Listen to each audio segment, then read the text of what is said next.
avatsy mpitahina ho anao anio.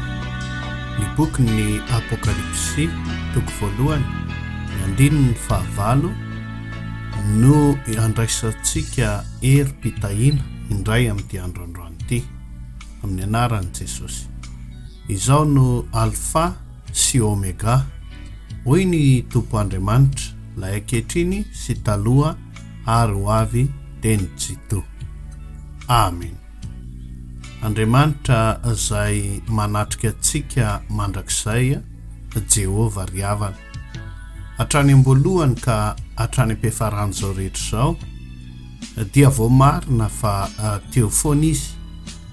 Tsy misy na inona, afaka manova izay fahamarinana lehibe izay, na olombelona, na fanahy, na izao tontolo izao.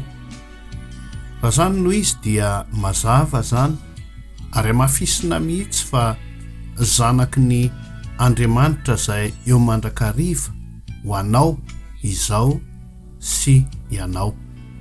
Andriamanitra izay tsy mitsahatra mihevitra sy mikarakara anao isan'andro. Andriamanitra izay miasa mikery ho fierovana anao mba hahazoanao ny famonjena sy ny fiainana mandrakizay. Ry havana, inona no mety hitranga tokoa amin'ny fiainanao rapitso, amin'ny afaka pitsinao? Mety hisedra inona ianao amin'ny ho avy? Fataro fa ny ho avinao dia efa voarindra sy voalamin'ilay tsy miova, tompony ny ankehitriny sy ny taloha ary mandrakizay.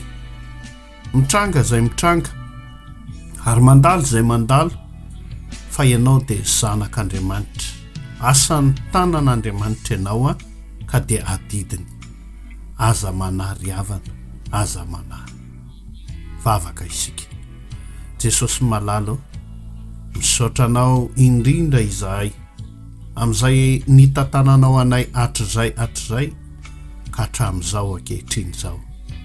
Tsy mba toy izao izahay raha tsy noho ny fahasoavanao sy ny famindraponao. Angavy anao ary izahay Jesosy, ny mba hitarianao lalana anay mandrakariva, ny mba ahafahanay mandray ireo tenim-pitahina omenao anay amin'ny ho avinay sy ny andronay rehetra. Esory aminay ny tahotra ka homeo fahasahiana sy fahatokiana izahay. Izay rehetra soso tsara voarainay taminao Jesosy, dia hideranay sy ankalazanay ny anaranao.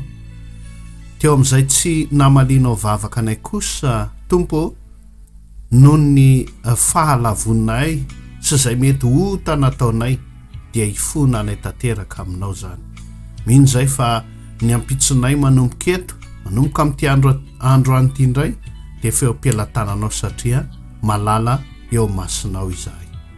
Saotra Jesosy, amin'ny anaran'i Jesosy Kristy Tompo. Amen.